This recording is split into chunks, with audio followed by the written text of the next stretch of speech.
Buenas tardes, mi nombre es María del Carmen Sosa Ignacio.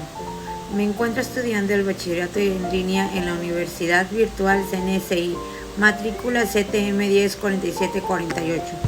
Con este video doy inicio a mi proyecto integrador de la materia de historia. Pregunta número 1. ¿Cuál crees que fue el motivo para terminar con el dominio español a través de los levantamientos en armas? Considero que fue la explotación económica que hubo en ese entonces, la desigualdad social y racial, la falta de represión política, la influencia de las ideas ilustradas y la crisis del sistema colonial. Es decir, el levantamiento en armas que puso fin al dominio español fue el movimiento de independencia liderado por Miguel Hidalgo y Costilla, que sucedió en la fecha de 1810, en que eventualmente culminó con la proclamación de la independencia en 1821. Pregunta número 2. ¿Cómo afectaron a España sus conflictos con otros países durante su dominio sobre la Nueva España? Los conflictos de España con otros países durante su dominio sobre la Nueva España afectaron significativamente a la metrópoli. Algunos de los conflictos más relevantes incluyeron, por ejemplo, la Guerra de los 30 años, la Guerra de Sucesión Española y la Guerra de los 7 años. Siento que estos conflictos debilitaron significativamente a España y por lo tanto redujeron su capacidad para mantener el control sobre las colonias. Pregunta número 3. ¿Consideras que dichos conflictos tuvieron algún efecto sobre la rebelión de independencia? Sí, porque los conflictos de España con otros países durante su dominio sobre la Nueva España tuvieron muchos efectos significativos sobre la rebelión de independencia. Es decir, que la debilidad de la autoridad española tuvo que ser significativamente, ya que creó un vacío de poder en los independentistas pudieron aprovechar.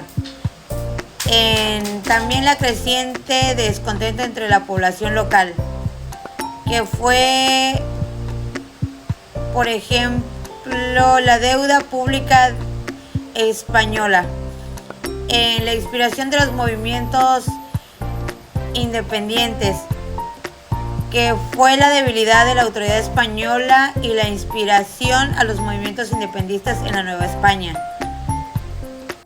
Pregunta número 4. ¿Cómo fue el inicio de la rebelión de independencia?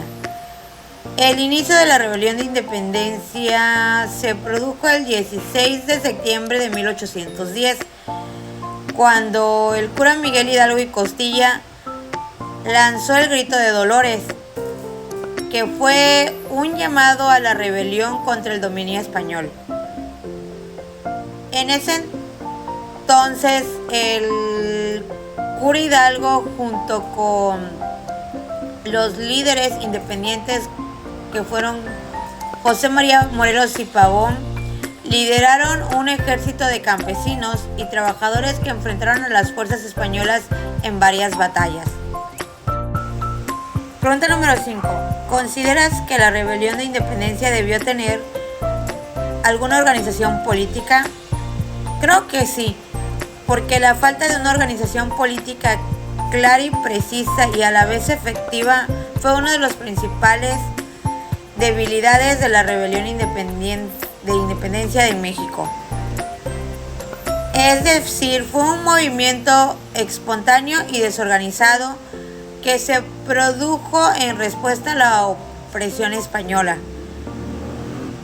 Aunque hubo varios líderes independentistas como Miguel Hidalgo y Costilla y José María Morelos y Pavón, que intentaron organizar y dirigir la rebelión, no hubo una organización política clara y efectiva que pudiera coordinar y dirigir la lucha de independencia.